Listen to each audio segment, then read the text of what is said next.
Go. All right, so here we go. Point 5 plot line.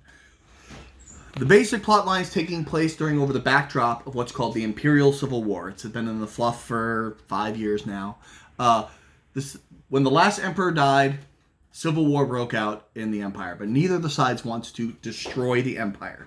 You have Apis, the Iron Bull, technically the rightful heir, and his sister, Strix, the Jade Claw, who is contesting his right to rule. Strix right now controls the capital, called the throne, and her brother has been laying soft siege to it for years.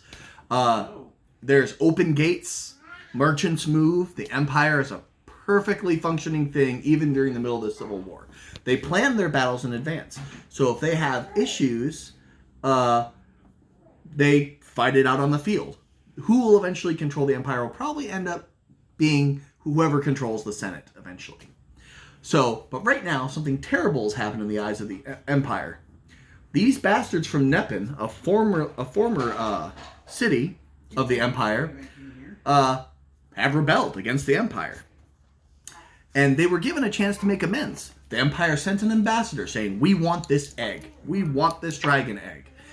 The players, sorry, Grax dying in the background, they gave it to Myr instead. Well, this is now a cause of contention. The Iron Bull and the Jade Claw are going to the field of battle to determine who is going to have the right to go retake Nepin in the name of the Empire. So this battle decides who gets to kick Nepin in the nuts. Yep. So, the backdrop is the Empire is fighting. Give us a moment. The Babu is being the crabs. He's mad because somebody shut the back door and wouldn't let him out it. All right, so that is the rough idea for the 0.5.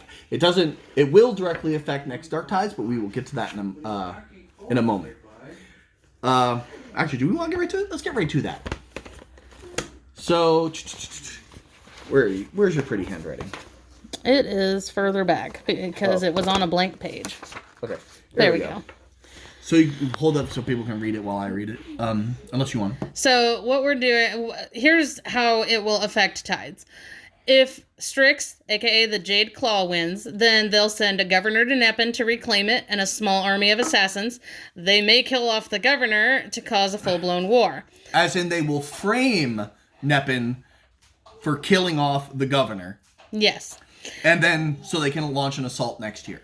Meanwhile, if Apis, aka the Iron Bull, wins, then Imperial soldiers are going to go through during adventure time and they're going to try and stop questing. Basically, they'll declare martial law.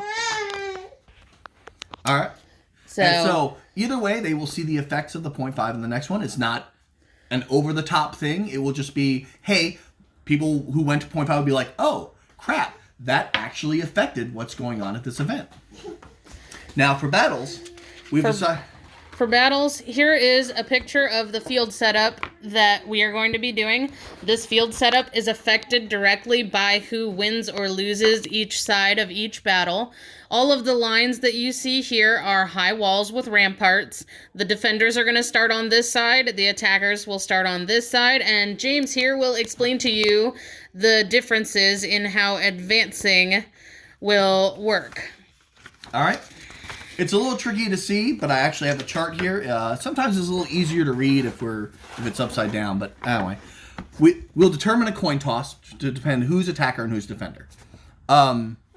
We start here in the middle, right? You can kind of see how I did like this moon thing where it's like open, a quarter, half, and full. This block representing the block that you saw on the field. Mm-hmm. It basically goes as a team wins, the defending team gets a progressively greater field advantage. So it is stacked in one direction. Now, this was originally designed for more than 1.5. I still hope that gets to happen, because wherever the 1.5 ends, we will stay at that point at the start of the next 0.5. So that it will go back and forth as we work it. So that battle would start like right here, yeah, is where your empty circle would be. Actually, no. Empty, and now I'm reading this. Empty is an open field. They'll fight on an open field, right? Ah.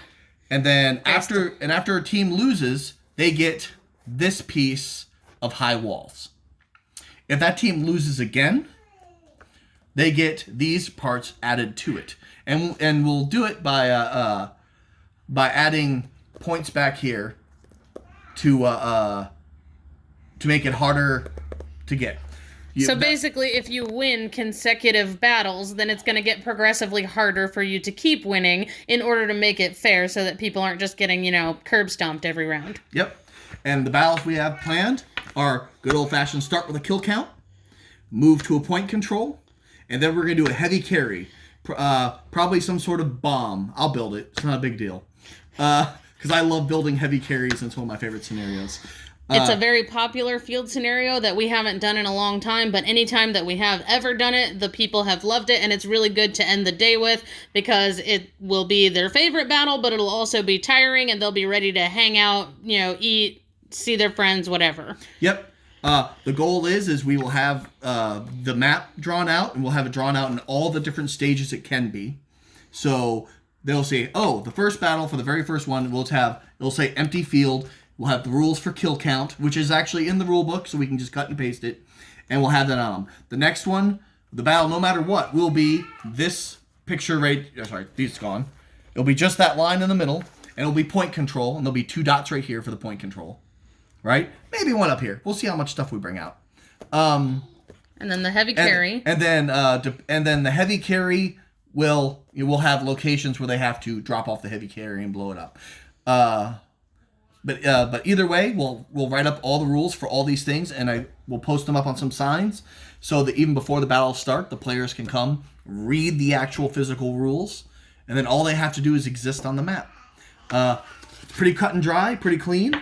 If we do more than 1.5, as I said, we can stay on this ladder here, and let's say it goes like, hey, they win this battle.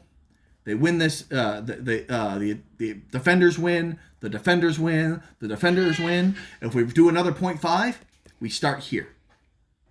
And whoever is the attacker gets the advantage, and then we work our way back the other direction. So it will end. So when it ends, the result will just before the next Dark Tides. The result will just be what wins.